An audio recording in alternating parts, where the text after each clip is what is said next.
Hey everybody, we're back out in the shop today. I got a little project that I want to do. My last video was part one of the bandsaw. Well, I've got the bandsaw all cleaned up, everything adjusted out right on it, and I've made a few cuts with it. It seems to work pretty good. So what I'm going to do today is I want to make a new knob for the ball turning attachment. This is the one that came off of it, and as you can tell, it's not pretty at all. And I don't like this little ridge on there. It kind of digs into your hand while you're trying to work the attachment. So a couple of days ago, I cut off a piece of aluminum stock, and I put it in the lathe, and I turned this end first before I cut the stock off of the other piece. And I went ahead and drilled and tapped it, and the idea was to put it on this little arbor. It's just a bolt. And put it back in the lathe so I could turn the complete radius. I want this little edge here to be on there for the material thickness. I'm only going about a 1/2 inch deep with this thread, so I needed a little bit of extra support here. But as I started cutting on the aluminum, it started chattering real bad, and I couldn't understand why. And I continued on, tried a few different things, but it was just chattering so bad it wasn't going to work. Well, whenever I took the piece out of the lathe chuck, what caught my eye was this was loose. So come to find out, this bolt has a taper in it. So the jaws weren't clamping on the end of the bolt, and it was just rattling around as I was trying to turn it. So what I'm going to do today is I'll get this stock, and I'm going to turn this down and thread it to where I can clamp the tool piece in the lathe and allow the ball turning attachment to have clearance here while I'm cutting on the ball. So we'll give that a go and see how it works. Let her rip, Tater Chip. All right, we got the workpiece clamped up in the bandsaw vise, and I just need to shear off just a little bit off the end of it. This will give you an opportunity to see how well the bandsaw works, and I'll back off after I cut it and kind of view around the bandsaw and show you what it ended up looking like after it was cleaned up.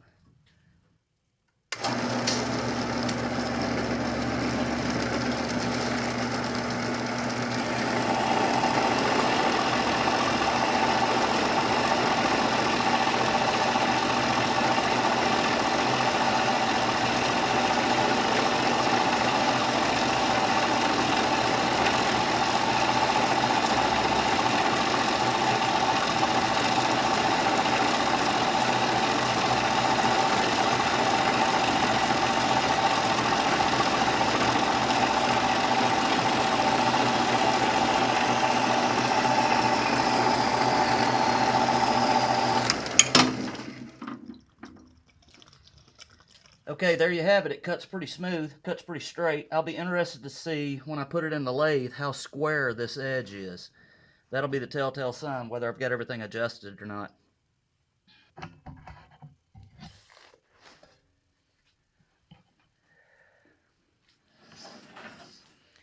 Alright, so here's a kind of a walk around of the bandsaw, if you will.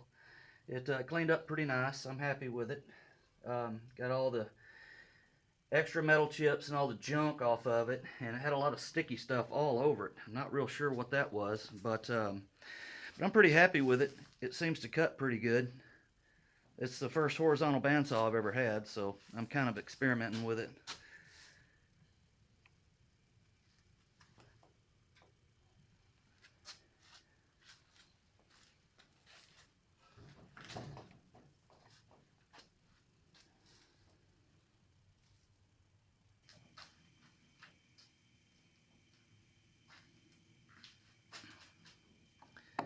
Alright, so I've got the piece all cleaned up out of the bandsaw, and we'll go ahead and start turning this.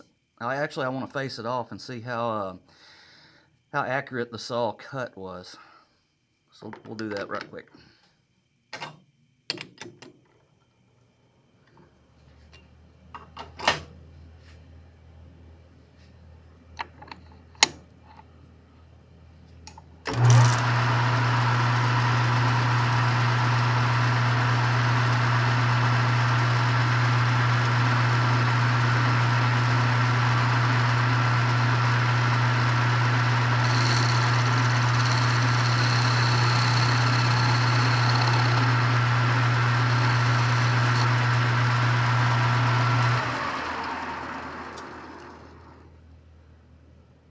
Wow, that's a pretty good cut. I bet there's not 5 thousandths out of square on that. All right, that's awesome. I'll go ahead and square it all up on each end. We'll get started turning it down.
Put a little bit of cutting oil on it, or as I like to refer, a little sex butter. That's even better.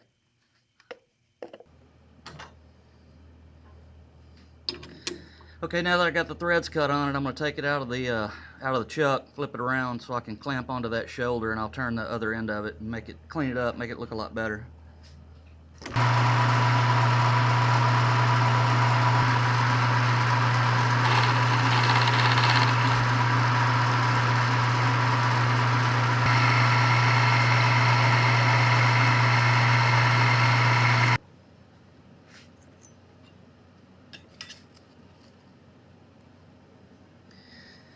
Okay, there we have it. I think it looks pretty good.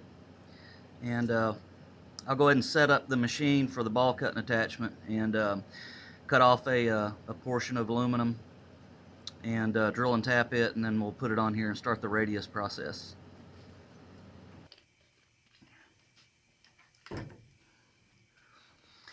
Alright, now we've got the part all chucked up.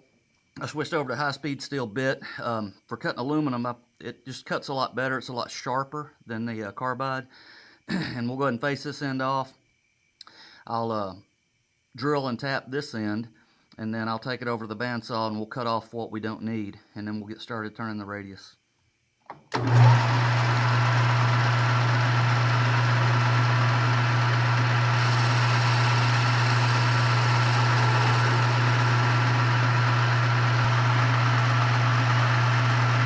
Okay, so because this knob is only about 1 inch in diameter, or across, or however you want to say it, I don't want to drill too deep, and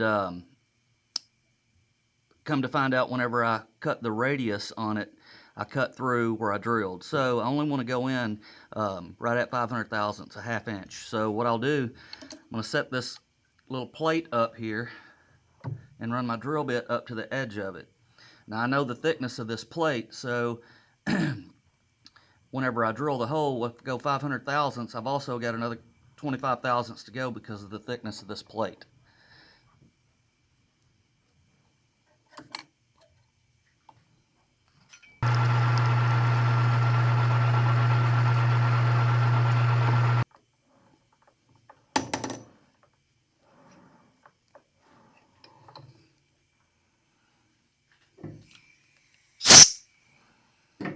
Okay, now that I got the tap started, I'm going to go ahead and take the workpiece out, take it over to the vise, and I'll finish tapping the workpiece. Now, I only went a 1/2 inch deep into this part, and this tap is a standard tap, so the first probably 1/4 inch of the tap is tapered. So I need to go all the way to the bottom of the hole with threads. So I'll be swapping from this tap over to this tap. This is a bottoming tap. You can tell it's flat on the end right there. It's not tapered at all. And that'll give me threads all the way to the bottom of the hole. Okay, now I've got the part cut down to the right size. What I'll do is I'll go ahead and thread it onto here, like this.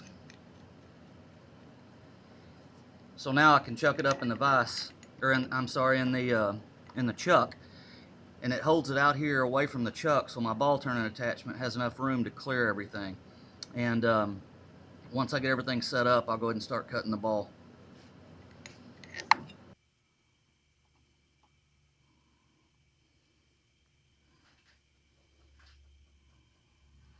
All right, now that I got the machine set up, I'll go ahead and start taking off this end, and then I'll move over and take off this end what I don't want. Actually, I may do that differently. Who knows? Let's just see what happens.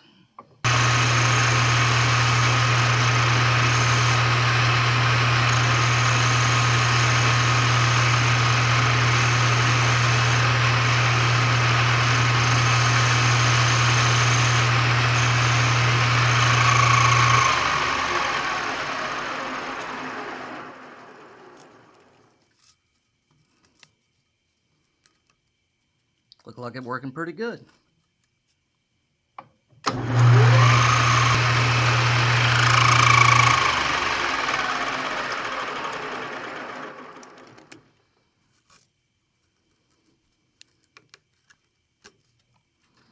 Okay, there's the little ledge that I wanted to leave on there. So that worked out pretty good. Now I'll move over and start cutting on the other end until I get a complete ball out of the project.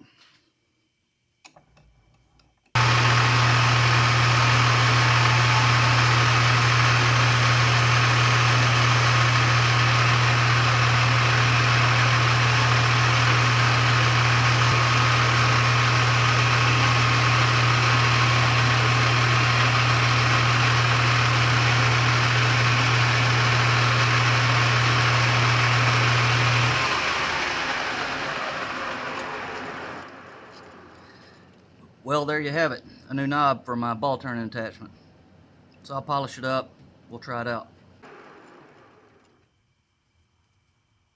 think that turned out pretty good.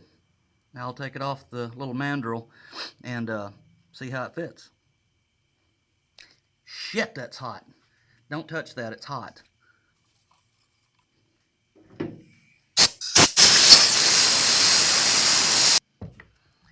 Okay, gang, there you have it. All mounted back up. I like it. It turned out really nice.